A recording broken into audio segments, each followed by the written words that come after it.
give a warm welcome to the hosts of the Bride of Alternate Ending. Hello, ghouls and goblins, and welcome back to Bride of Alternate Ending. I am your host, Brennan Klein, and with me, as always, is your host, Tim Brayton. Hi, Tim. How are you doing? Hello, I'm doing good. Feels like we've been away from each other for a little bit longer than usual. I think it's been a 2-week break instead of a 1-week break because of the vagaries of the calendar. Yeah, maybe even 3 weeks, because I feel like we recorded early on the last one, so we're a little rusty.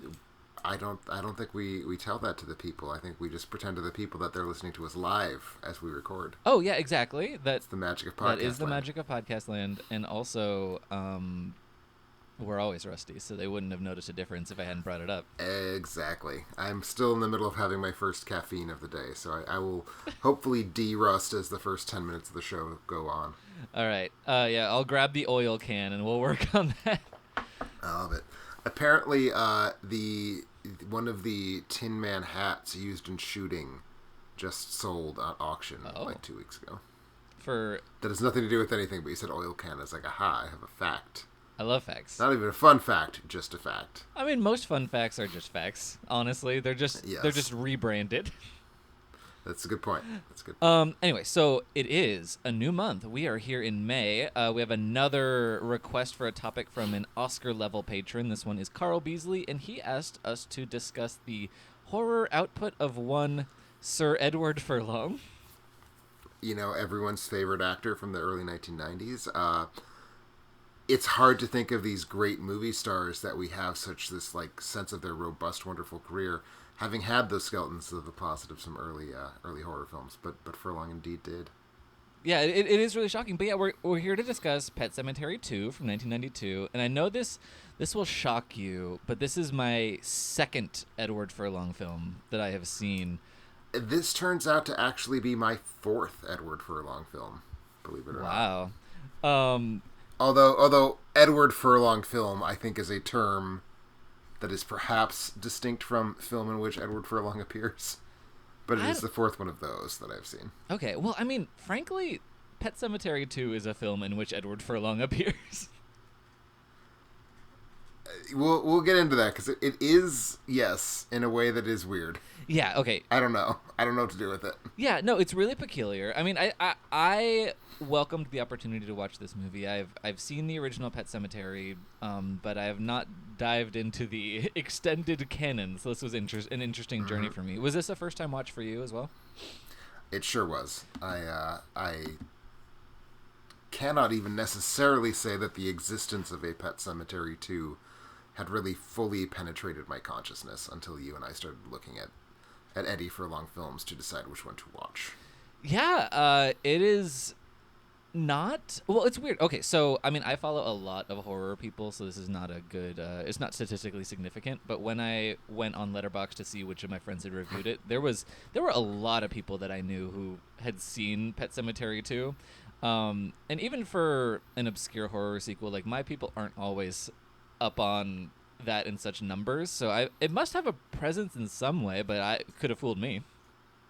I mean, it's the sequel to a relatively major film. I think the first Pet Sematary is certainly considered to be on the right side of the bell curve of Stephen King adaptations by most people. Yeah, I mean, I would say that's on the strength of what's Herman Munster's Denise name? Crosby. Oh, Fred Gwynn, for sure. Yeah, Fred Gwynn, and then I was being sarcastic. Oh, just to be clear. Yeah, I mean, well, I think that Pet Sematary is a deeply mediocre film because it has to rest its laurels on the shoulders of Dale Midkiff. And I want to clarify that deeply mediocre is on the right side of the bell curve for Stephen King adaptations. Yes. It's just... I think people remember it because Miko Hughes is a good creepy kid, and he has a couple scenes that are memorable. You have that. You have Fred Gwynn saying "Sometimes dead is better," which is a very superb reading of a very good line. Mm-hmm. And you have the Ramones song over the end credits. Yeah, and that's something. It's more than any of the Children of the Corn's got. Well, that is very true.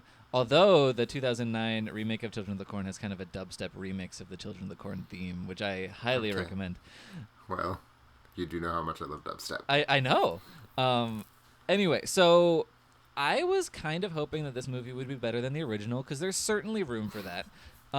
And so I could say the phrase "sometimes Ed is better," but it did not come to pass. No, I mean, it sounds like I'm a little higher on the original than you are, and I would not have expected a sequel to have improved on it. But this doesn't, for sure. Oh, I did not expect it to improve on it, but I thought You thought it had room to do so. it did have room to do so if they tried real hard. And also, okay, so I wasn't sure going in if this would be a pro or a con, but director Mary Lambert returns. The original director of Pet Sematary is directing Pet Sematary 2. And I was like, well, if she can do the things that were good in Pet Sematary and remove the things that were bad, this could be a great movie. She didn't really, or at least the proportion is a little off, I would say. Yeah, it's not a well-directed film, but I would also not say it's a film for which swapping out the director would have solved all its woes.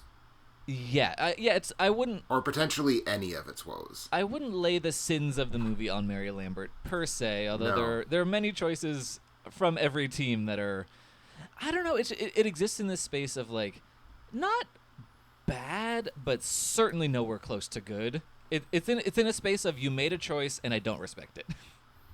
Yes. Agreed. Anyway, we should probably talk about what this movie's about. We should, although I want to put a pin in where we are because you made a choice and I don't respect it is very much an important response I had to this movie. But let's move into the plot before we get lost. Yeah, let's do the plot and then we can hop on right back into that. So, basically, if you recall from the first Pet Sematary, there is a pet cemetery, and then behind that there's a different pet cemetery. Yes, I had not remembered that. I had misremembered the first Pet Sematary as being the Pet Cemetery. No, But no, there's a rill over which one must climb to a sort of rocky plateau. yes, and that is, the quote unquote Indian burial ground. And if you bury a pet or really anything in there, it comes back, but it comes back wrong. It's a very monkey's paw situation. Mm-hmm. And when Stephen King is writing it, it's about the desperation of grief and the idea that you will do anything and throw away anything to have back the ones that you love, even though you know it's not going to turn out right. Yeah, it is.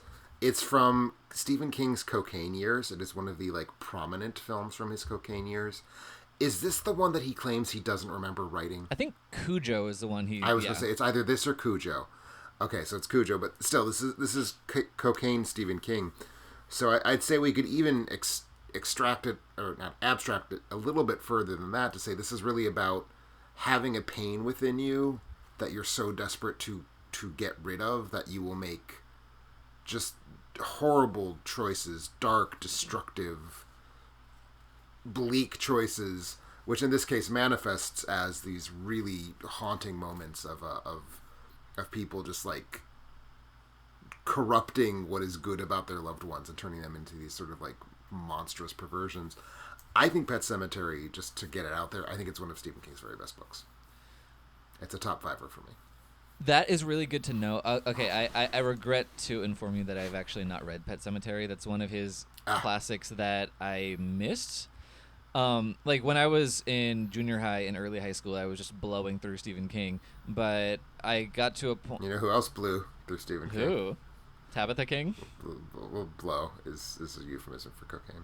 Oh, yeah. The reversal of the verb mixed me up on that joke. I get it. It's like I said, I haven't fully caffeinated yet. I could have workshopped that one some more, but I wanted to get it out there before I lost the moment. No, I appreciate it. I didn't want to have a moment 5 minutes later on this podcast where I'm like, hey, speaking of blow. Yeah, no, because that just wouldn't work. So at least you got the raw material in there and we can sculpt it. But yeah, so I definitely, I got to the stand and I was like, you know what? I think I'm good. And Pet Sematary just fell behind that wall for me. Yeah. I mean, Pet Sematary has the unmitigated advantage over both of those two books of being not 1,000 pages long. Yes. No, see, that's the thing. I should have gotten to that one first, but I just didn't. It is also and this is the end of my pitch, and you know how it ends because you've seen the original Pet Sematary.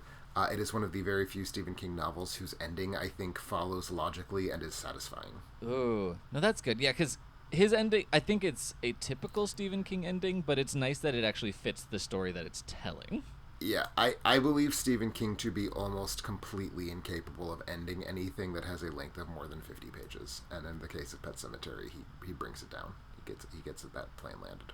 Mm-hmm. No, that makes a lot of sense. But yes, anyway, so like the themes and the ideas behind Pet Sematary are really interesting and really powerful.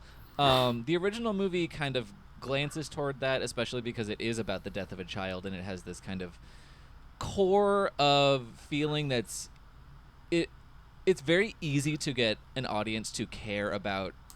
You have to be an absolute top tier jerk off not to be able to make a film about a dead toddler emotionally effective. Yeah, even with the handicap of Dale Midkiff being the star.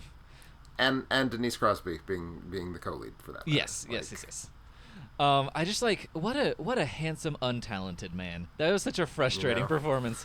And not even handsome enough to compensate for how untalented he is, which is probably why there's not been an ongoing career. Yeah. But anyway, so in that first movie, at least it's the thing of I recognize that this is the story that this movie is telling, even though I'm not feeling it from the movie necessarily, except for those the trappings of Gage being adorable and getting run over by a truck. But this movie, it just plus as a cat person, it gets me like it sort of it knifes me twice over, like once with the toddler, once with the cat. Yes. But this one, it's very all over the place. So it's difficult to say that there's so many characters and none of them have cotangent emotional arcs, and it sort of leaves it feeling like there are no emotional arcs. There's just kind of like signposts for emotional arcs not taken, just kind of littered throughout this movie. Yeah, or perhaps they're having emotional arcs, but they're all off screen, and we just catch little snatches of whatever is going on. And that's a good way of. Certainly, that's I think what happens to Furlong's character. It feels like what you just said. Absolutely, and I would say also probably the mom of his friend. That character is doing some really weird things. That entire character is off screen. Yeah. I mean, she's on screen. We see her, but like the meat of her is not in the script, and she feels like she could be a very important character in this film. A lot of things could be present in this film, but anyway, so we open on Jeff Matthews, played by Edward Furlong. He's the son of a movie actress, Marjorie Hargrove. No. That's the Renee Hallow, which is a great movie actress name. It super is. Played by Darlene Flugel, which is also a great actress. It is a great actress name. She gets electrocuted on the film set of a horror movie, and which I will say, films the film does a fake out where it opens with like this wolf stalking through a sort of foggy moor, and it turns out to be the set of this like gothic horror she's making. The fake out worked on me. I was actually into it. I was like, oh, this is a movie about a movie set. I like movies about movie sets, and it doesn't last past her death, but it's a good 3 minutes. Yes, that frustrated me a lot too, because I was also intrigued and hoping that something interesting would happen, and it didn't. But yeah, so anyway, she dies very quickly. She gets electrocuted. There's a very funny shot of Jeff calling his dad Chase, as played by Anthony Edwards. And Chase is like, what? What happened? And then there's a smash cut to her steaming corpse with electricity still running through it. It is a good setup for where this film will live, which is this weird intersection of trying to be just brutally in your face about the reality of violence and death, / just tawdry and just shamelessly morbid in its like gore effects / so bad at its job of putting visuals together that it doesn't land on any level. Like, there are many images in this film that feel like they should really, if they cannot affect you emotionally, they should be able to at least make you feel disgusted and outraged. And it's just, the execution is not there to even make that happen. Like, it's not even good, like, torture porn. No, it's really not. And and that's partially on an effects level, partially just on a cinematography level. But anyway, so he and his father go to, I guess her hometown is what we're meant to understand. It's got to be because she's buried there for some very opaque reason. Yes. I forgot she was buried there, because even though you see the funeral take place there and all the characters from the film are gathered, even before you meet any of them. Yeah. So yeah, spoiler alert, they bury the mom in the pet cemetery, and she comes back because that's what this movie is, and if that didn't happen, this movie would not be. When it was like in the middle of the whichever act and it starts to become clear that's going to happen, I was like, however is he going to get her corpse from Los Angeles? Yes, that's what I was thinking too.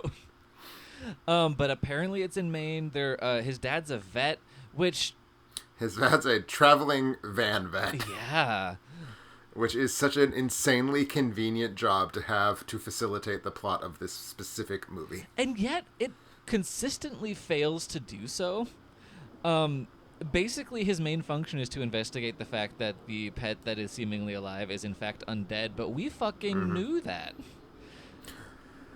It's bizarre how much this movie can't decide whether we know that it's a sequel to Pet Sematary. Yeah, but even to that point, the bully character played by Jared Rushton, his name is Clyde, he explains the plot of Pet Sematary. Right. So we both, as people who have seen Pet Sematary, know what's happening, and as people who are watching Pet Sematary 2 know what's happening. And I thought that sorry, I'm skipping ahead, but him like taking a blood sample and then going to investigate and talking to the former vet who used to live in this town, I thought that was an excuse to squeeze in like one of the few surviving characters from the original movie, but it's not. This is a new character. I wanted to ask about that because it's presented as though that's supposed to be a cameo, and I don't remember the film that closely. Maybe that's the guy who played the vet last time, but I'm hearing that that's not the guy who played the vet. I looked it up. Maybe it's a recast of a character, but that actor was not in Pet Sematary. Okay. So it's that renders a substantial chunk of plotting completely irrelevant then. Yeah, it's deeply frustrating. And actually, just to get this out of the way, basically, there is one major surviving character from Pet Sematary. It's the older sister, Ellie, who would have been 11 in the first film, so like 13 at the point of this film. And they originally wanted to write the script about her, but the studio was unsure about having their lead of a horror film be a teen girl, so they made it a teen boy. They wanted to strike on the anvil of the white-hot Edward Furlong superstardom. They wanted to be part of that rising comet. Yeah, a rising tide lifts all ships, and He's a fucking tsunami, baby. He certainly makes the film feel all wet. Hey. Oh boy. Anyway, so he's in this town. They very quickly establish that there's a pet cemetery. And then he has a friend named Drew Gilbert, played by Jason McGuire, who has an evil cop stepdad Gus, played by Clancy Brown. Yeah. He basically, Jason has a beloved dog that Clancy Brown shoots because the dog is trying to get at his rabbits. Really, and also because Clancy Brown is a Clancy Brown character in a 90s horror film, which means that he exudes just everything that is toxic and bad and hostile. Yeah, just pure cruel. He's mean for the sake. He goes out of his way to be mean just so he can inflict pain on the innocent. Yes. Except for rabbits. He loves the rabbits. He loves rabbits. And it's a duality of man. Mm-hmm. No, he is the duality of man because he has very inconsistent motivations throughout this movie. He becomes a zombie. It's okay. Yeah, supernatural. You can't explain it. Yep.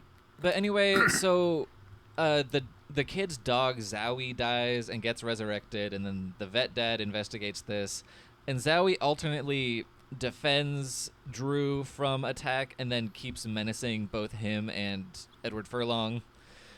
And ends up not really doing much of anything throughout the movie. Well, Zombie Zowie does end up ripping out Clancy Brown's throat, which is how Clancy Brown dies, which is why he needs to be put in the pet cemetery, which, talk about What is motivating these character choices? You could ask that about almost every single thing that causes the plot to move into the next phase across this film's 100 minutes. Burying Clancy Brown in the pet cemetery, which is something that the friend Drew does. My thought. So at this point, Drew and Eddie Furlong know that the pet cemetery works. They've seen the dog come back. If your father is abusing you, abusing your mother, it's at least slightly implied that he's sexually abusing the kid, and he's very clearly raping the mother. Like, that happens in the text of the film. Yeah, it is. I guess not till after he's a zombie. But Yes, but and also never addressed again. never addressed again. It's just there to be a shocking moment. This is what's going on. You hate this man. This man killed your dog. When his corpse is lying on the ground, how do you not just consider that a problem solved? Yeah, and it's... Like, why do you then decide, oh, I guess I better bring this man back from the dead? Yeah, because the thing is, it's not even the fact... he did not die by Drew's hand, so he has nothing to cover up. Because I could see being like, oh, fuck, I murdered a man accidentally, I'll bring him back so it looks like I didn't do anything. But that's not... It's like, no, my dog that everyone in town knows has begun acting erratically and in a violent way murdered a guy that is bad. Yeah, and then there's like, well... That is abusive towards this dog, no Yeah, less. let's drag this full-grown adult across town to the pet cemetery. Yes. So anyway, yeah, Clancy Brown is back. He does horrible things. He sexually assaults the mom, and then she just kind of is around, and we don't know what happens with that. I thought that he turned her into a zombie, perhaps, at some point, and that didn't end up happening. No, Pet Cemetery rules are that it's not Romero rules. You don't bite someone and they become a zombie. Yeah, well, I thought he maybe killed her and then buried her. But anyway, they do love to bite, though. These zombies love biting. Mm-hmm. Anyway, so he just kind of does a bunch of menacing shit. There's a very hilarious scene where he's eating food and he shows Edward Furlong the chewed up food in his mouth and then just starts laughing. It's a scene. Clancy Brown commits to it. Yeah, I mean... Clancy Brown, I think we just should get this read into the record as soon as possible. Clancy Brown has decided to pour everything he has into this performance. It is maybe something I wish he had preserved some of what he had, but he didn't, and it's there, and I appreciate that he, unlike every other human being in this cast, feels not just awake, but like kinetic. He's like a live wire just slapping around, shooting sparks all over the place. Oh yeah, he is a very chaotic presence, but in a way that is fun, because I mean, he's also the character that gets the necessary chewy main accent at the same time. Yes. So this character is just a full bizarre cartoon, and I mostly enjoyed watching him, even if his function is questionable. His function is questionable. I found it exhausting to watch him, but at least it was like triggering a response. Yes, it's something. It's something. And this movie's in desperate need of anything that it can get. Yeah, and they try to do some gags with the fact that his throat is all chewed up, but then they kind of don't. Yep. And then he menaces the bully character by shoving his face into the spinning wheel of a motorcycle or a motorized bicycle. Yeah. Yes, that is what motorcycle stands for. Oh my god. Yes. Well, like it's there's I mean, this is a more modern thing, but there are those little bicycles with the little engine on them that are not motorcycles. This is not that. This is an actual motorcycle. Is it? Okay, I just didn't remember. I think so. But the kid accidentally dies, and it's like, but he doesn't bury him right away. He comes back later to, I don't know. It's also, why does he need to have his little zombie Renfield in the form of the boy? Like, does that make sense? Is that even allowed under the rules of this movie? Yeah. And also this boy did not need to become a zombie because he is a Stephen King bully, so he is one of the most purely psychotic creatures ever to walk this earth. Yes. And I mean, I know there are bullies that exist in real life that are this horrible, but Stephen King is always like, what if we carved words into your stomach or threatened to, like, murder a kitten? Mm-hmm. But anyway, so yeah, he could have just been a normal, regular bully who still could be his Renfield. But anyway, so like he ends up killing the son and wife by having them crash into a truck full of potatoes, which is a great image. It's a great image, but that whole sequence just it happened at the movie so fast. Yes. Like it's just all of a sudden like 5 things happen in the span of a minute, and then like these 2 characters, one of whom was like the co-lead of the film up to this point, are just dead for no reason. I would argue the lead. I mean, he's the only one who has like agency. Yeah, he has agency. And an arc. He's doing all the Pet Sematary things. Like, so this is the thing. This is what really throws me about the film. So it's set up. Furlong is the first recurring character we see in this movie. Furlong is the one whose emotional journey we take into Ludlow, Maine. Like, he's sad. He doesn't know what's going on. It's a new town. He doesn't know very well. Yeah, we take into and out of eventually.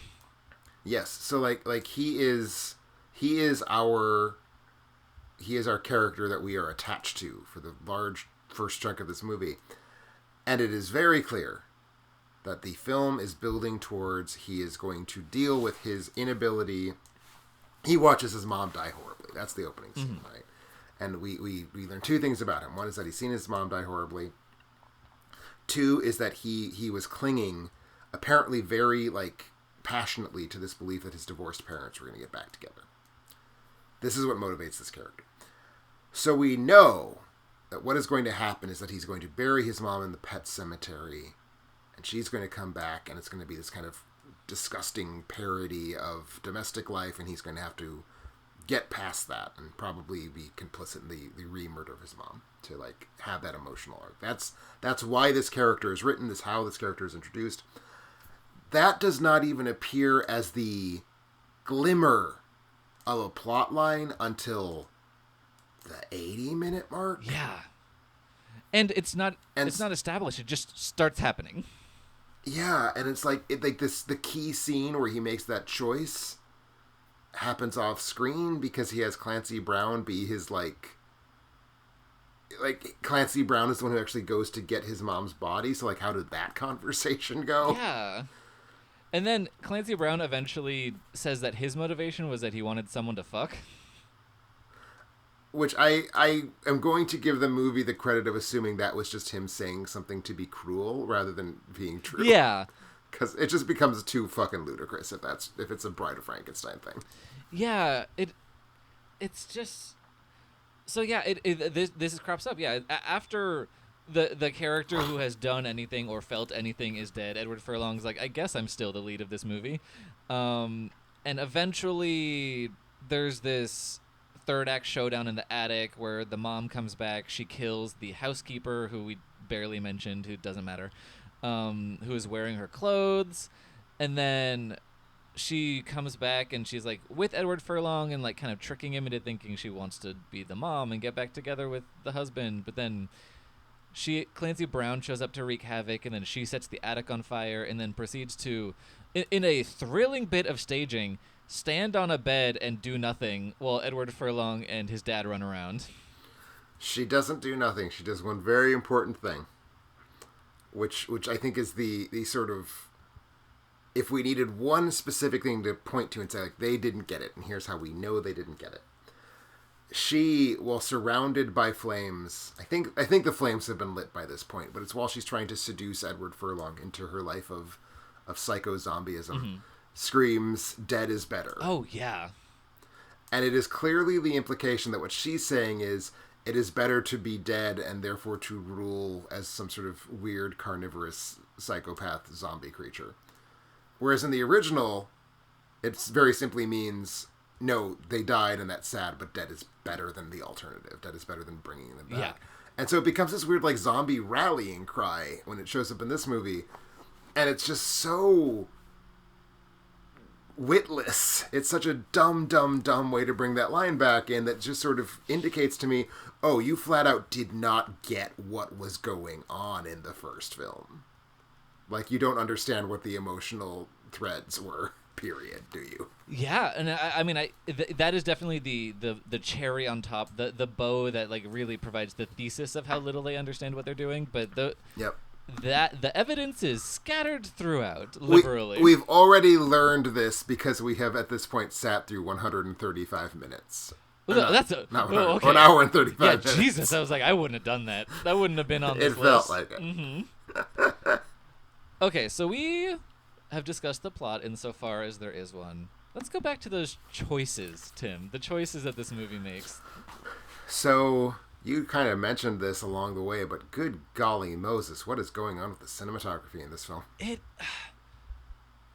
It's both very complicated and this is not just like some hack being like, okay, we're shooting for exposure and put some shadows in there because it's a horror movie. This is a worked out aesthetic. Yes, because okay, I watch a lot of shitty slasher movies that are really shadowy and you can't see anything. This movie is really shadowy, but as a conscious choice. But okay, this is where my knowledge of cinematography kind of is overstretching. Would you say that what is happening here is that the blacks are being crushed in a really weird way? That is happening in the version I watched, and presumably the version you also watched, but I am not willing to blame the cinematography for that, because it could very easily be the streaming file. Yeah, okay, yeah, that is fair, but it's this weird thing that was happening in the 90s and early 2000s where it's really dark but like really shiny. Mm-hmm. And slick and just really ugly to look at. Yes, it's it's very contrasty. Yes. And it's very brown. And the 90s were a very brown period of film stock. Like, not as brown as the 70s, but there was a brownness happening in the 90s. So it's this like shiny, sleek, high contrast brown scale. So it's very like aggressively harsh and chromatic looking, but also at the same time earthy and dirty. And on my Letterboxd review, I said it feels like that, like he was just kind of grinding dirt into the film stock with his boot heel. Mm-hmm. Like there's just this kind of tactile scuzziness to it, which is interesting, and it's something, and it's, you know, it's better than nothing. But it's also like very. It just makes everything feel sort of weirdly filthy and slimy and filmy in a way that it's not. The film's not using it. I don't think. Yeah, because that can service a film like The Texas Chainsaw Massacre. Exactly. But this film, it lives on the knife's edge between it really wants to be nasty, but it kind of still is this pop horror sequel. Yep. And just to like continue developing this real fast. So this was shot by Russell Carpenter, who's an Oscar-winning cinematographer. He wasn't in 1992, but he would shoot Titanic, and win an Oscar for it. And he is coming back to our theaters this fall. He's shooting Avatar 2. Hooray! For James Cameron as well. So like, not an untalented person, and he'd already done some interesting things by 1992.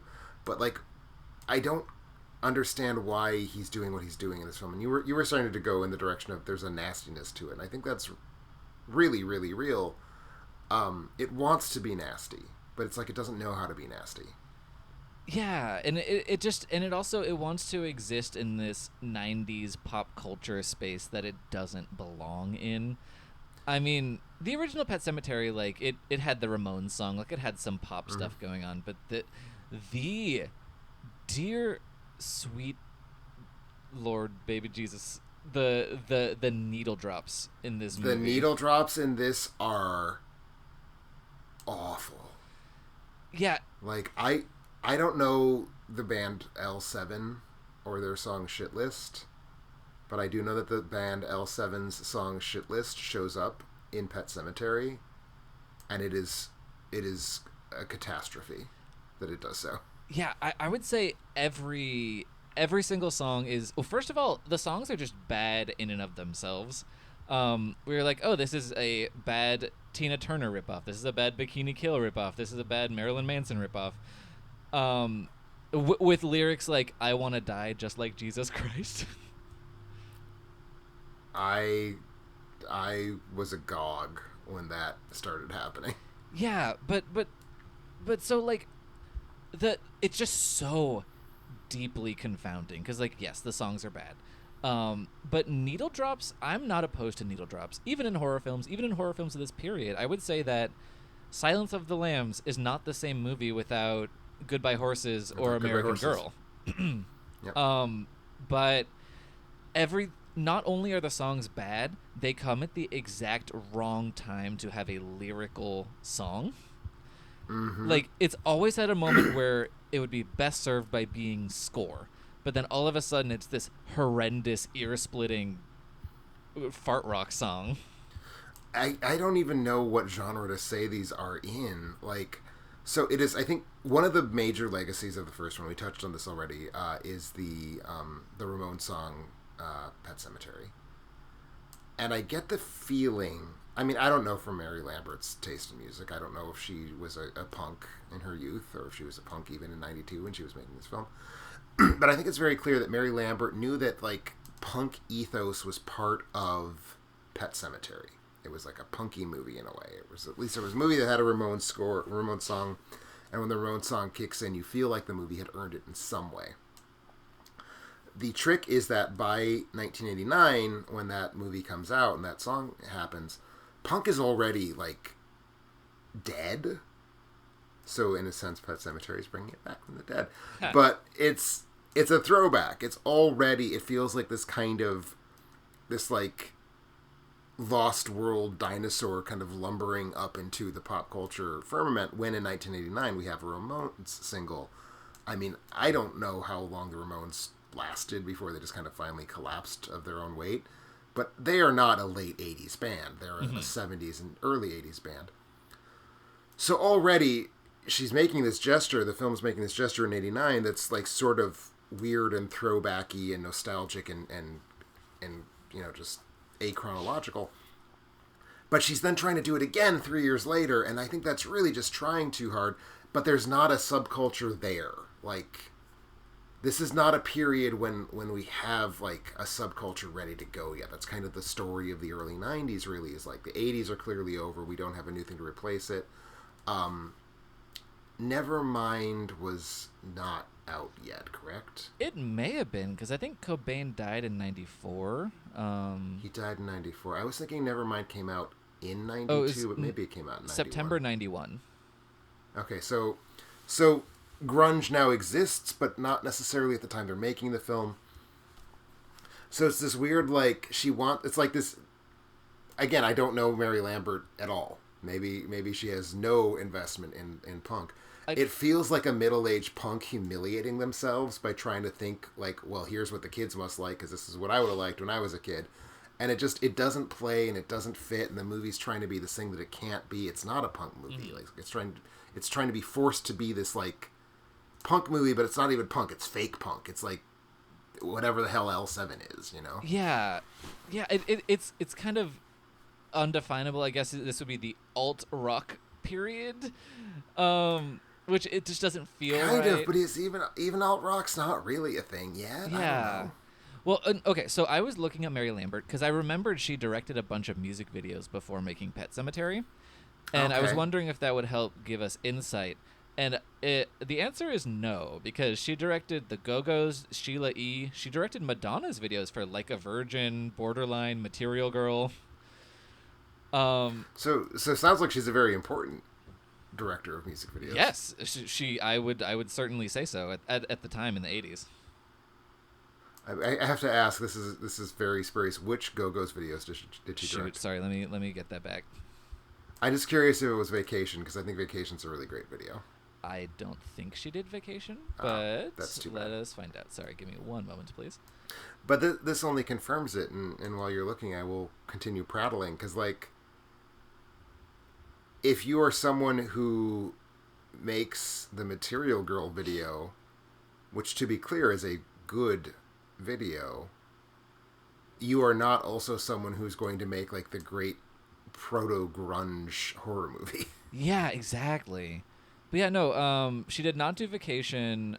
She actually did a couple Janet Jackson videos also. But for the Go-Go's, she did Turn to You and Yes or No. Okay, I don't know either of those. And she also did their TV special, Wild at the Greek. Okay. Anyway, so that is that on that. But yeah, so she might not. Yeah, she was just not the right. I mean, she clearly proved she was not the right person to do this thing that she was attempting to do. And I guess my thought would be the thing she's attempting to do should not have even been attempted, and I think that's where the failure of the film is in saying like, well, let's do this kind of. The Ramones hit so well in '89. Let's double down on that. But it's doubling down into a chasm. Yeah, it's deeply upsetting, everything to do with the music in this movie. It's incredibly bothersome. And yeah, that I Want to Die Like Jesus Christ moment was just... Well, because... Everything I find unlistenable about a certain tendency in 90s rock is baked into that song. Yeah, well, that song, it's so deeply unlistenable, and it's playing during the climactic car chase where Clancy Brown is chasing his abused wife and stepson, and it just doesn't work fundamentally. And it's a mystery. Anyway, so is there a good thing you have to say about Pet Sematary 2? We talked about Clancy Brown already. Yeah. This is extrinsic to Pet Sematary 2. Okay. Sort of. They introduce 4 adorable mewling kittens. Yes. And Furlong adopts one of them. And it is very clearly a film that is not going to introduce 4 kittens and end with all 4 kittens still living. Mm-hmm. So the concern over to what degree were we going to see mauled kittens at some point in this 100-minute movie. I mean, I'm one of those people. Like, you can kill babies all day in a movie. I'm like, fine, more babies. Kill one puppy dog or one kitty cat, and I'm like, oh. Especially, like, it's one thing to kill a dog. It's one thing to kill a sort of not very cool-looking, like, white Samoyed, I think. Zowie's not a good dog. Zowie's a kind of shitty dog, to be perfectly blunt about it. They did not... The dog acting budget was not high enough for Pet Sematary 2. But kittens are kittens. They are like the sort of emblem of all that is harmless and unobjectionable and good in my moral cosmos. So I'm sitting there waiting to see, okay, kittens are going to die. Is it going to be Furlong's kittens? Is it going to be the 3 kittens left at the vet? I don't know. Kittens are going to die. And so that gave me a queasy feeling that stood in for the feeling of dread that I think the film was trying to get at globally. Well, film is a subjective medium, so I think that counts. I think so. I felt distressed while I was watching the film, and that is what the film wanted me to feel, by hook or by crook. Yeah. And I would say one nice thing for me about the movie is that there are several dream sequences in this movie, but there is one that feels craveny in a way that I like Edward Furlong has his bed being like dragged away while he's looking at I think his mom in a rocking chair or something. And yes. I would not say it's a Nightmare on Elm Street level dream. It's a Shocker level dream, but I enjoyed watching it. You know, now that you mentioned the dream sequences, I do have an actual one. Oh. The scene where Anthony Edwards is dreaming about having sex with his dead ex-wife, but then she turns into a dog. That was very amusing. That has a certain, like, Baroque, late period Italian horror vibe to it, that even though I think it didn't work and was more confusing than mystifying, I at least appreciated how gaudy it was. Yeah, and deeply gaudy, because it's this topless woman with the largest breasts and just this horrible dog mask. The word pendulous was invented to describe these Yes, breasts. it is. They made it a 3D movie. Because the thing is, because it's also a POV shot. Like, she's on top and he's looking up at her boobs, and they're just like dangling. Yeah, there. but the thing is, the movie actually kind of faked me out because it's at first it's Darlene Flugel, the actress, on top of him, and then she takes off her top and you don't see her head, and I was like, okay, because they got a body double, clearly, because Darlene Flugel is not falling out of her shirts, like it's insane. But then it pans up to the dog head, and I'm like, oh, they were actually trying not to show me the dog head rather than, well, I mean, it was a body double, but like. Well, it was a body double, but it was also... No, it's one of those things where it sort of uses your cunning against you because you're just like, oh, tee-hee, we're not seeing the fake actress's head. But yeah, then it does give you that little wallop of the dog. Yeah. That was an interesting scene. Again, the car crash where his friend and the friend's mom die and their car just gets filled with potatoes is very amusing. Someone had watched Alfred Hitchcock's Frenzy and didn't learn the right lessons, but at least they watched it. Yeah, exactly. And I feel good about that. So there are some individual scenes, and I liked the chewed up food scene that I talked about. It's just so bizarre.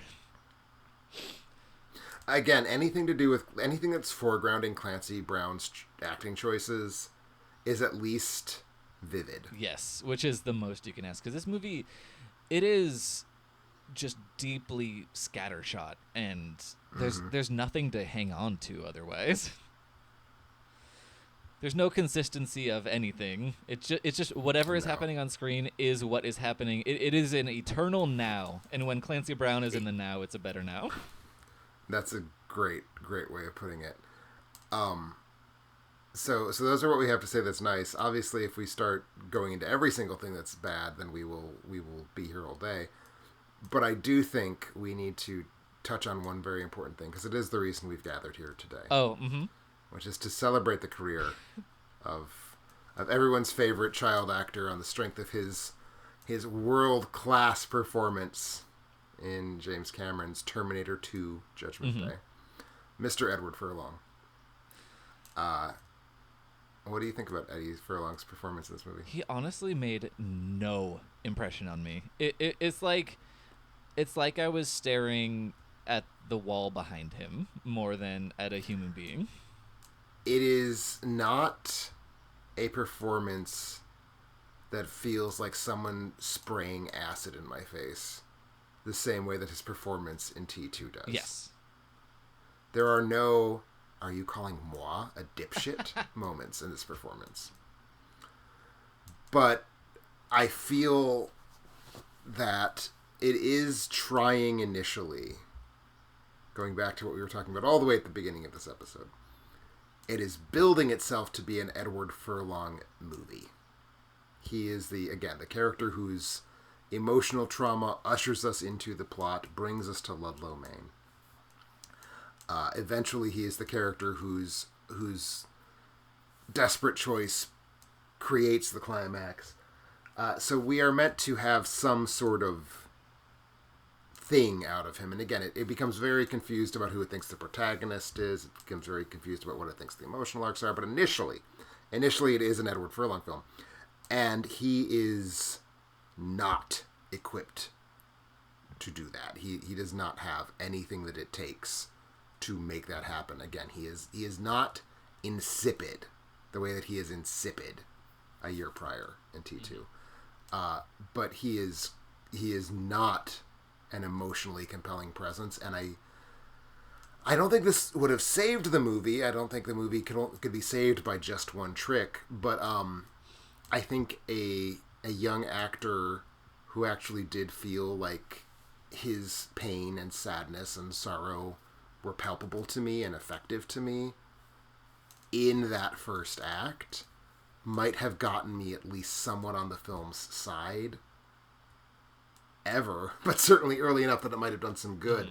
So I think Furlong is an active detriment to this film in that respect. Okay, no, I can totally agree with that, because like I said, I have no problem with the Furlong performance, but I have nothing nice to say about it.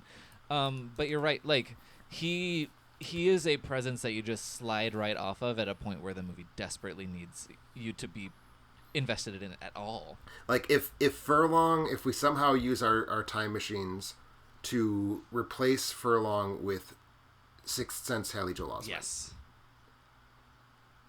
does this film, it doesn't work, but does this film at least improve enough that we can start talking about, oh, what a missed opportunity this was? Yeah, I think so, because then you would say, oh, why did they give him so little to do? Because like he would be clearly having an emotional arc that you can see, but just that some of it gets taken away from the script, and then you could actually point at the script and be like, this is the problem. Whereas in Pet Sematary 2, all you're looking at is problems.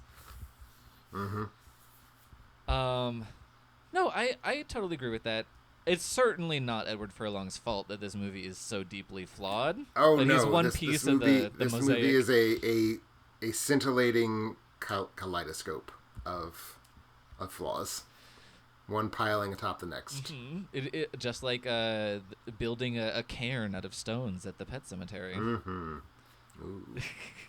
Sort of like that, only the cairn keeps like collapsing. Like every time you put a stone on, like 5 stones fall off. Yeah, exactly. And it takes about 93 minutes to get it put together. It is mind-blowing to me how stubbornly the film refuses to even foreshadow that the mom was coming back for that length of time. Yeah, it's so strange, because you obviously know she is, just because that's how this movie's gonna go, but they do not put in the work. They do not. And that's the other thing, and this is not just on Furlong, this is on the writing, this is on the weird emphases of character. You lose track that he's sad that his mom is dead.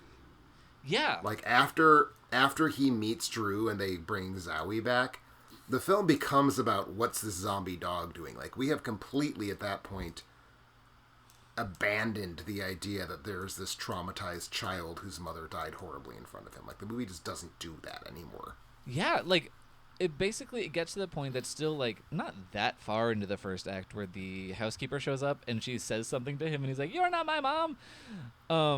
Also, I mean, this is completely irrelevant, but the front door to their house is the widest door I've ever seen. I didn't clock that, but I will trust you that it's It true. is like 8 times the width of this woman. All right. Anyway, that's Maybe she's a skinny woman. she is, but it's too big. It's too big for any human house. Right. But I mean, maybe because it's a vet house, maybe it's so like cows can come in or something. I love that. Anyway, that's my last word on Pet Sematary 2. Do you have anything else you want to cover? I got nothing else to say about Pet Sematary 2 except from a cataloging standpoint. Is this film's given title Pet Sematary II or Pet Sematary TWO? What did the title card say? I think the title card said II, didn't it? It is II on screen. But it's But as far as I can tell, it was copyrighted as TWO. and it's TWO on all the posters. Yes. I usually go with, I mean, I usually just go with what IMDb says. But I would say TWO. I have decided to go with TWO because I'm pretty sure. I always go, if possible, with what's in the billing block on the poster, and I'm pretty sure that that's what's on the billing block. Okay, well, that's what'll go in our title for this podcast. All right. But yeah, that's what that was. And we're gonna be hitting up another Edward Furlong joint in 2 Fridays from now. For longer. We actually have not. Hey, What? Brennan. Maybe he should Edward for short. I think he did actually. Oh. Anyway, I meant to ask you this before we recorded, but we're doing Brain Scan next, right? We're doing Yep. Brain Scan. Obviously, we're doing Brain Scan. Yep. So catch you next time for Brain Scan, everybody. In the meantime, you can find more of Tim's reviews and mine at alternateending.com. Did you review Pet Sematary, the original? Have you done that? I have never reviewed the original. I have reviewed the 2019 remake, and in that space, thrown out some notions about the original. Okay, yeah. So check that out. All of our social media info is in the show notes on this podcast, so go ahead and check that out. We're on Twitter, Instagram, Facebook. We have a Discord server, and check out our Patreon at patreon.com. The people at the Oscar patron level get to choose topics like Carl Beasley, but also if you're on the Patreon at any level, you can vote for which movies within the topic we will be talking about. So you could have been one of the people who made us watch Pet Sematary 2 today. Or even better, you could have been one of the people shoving us towards one of Furlong's like 2000s horror movies. Yeah, you could have been the deciding vote for Arachnoquake. But yeah, thank you so much for listening, and bye.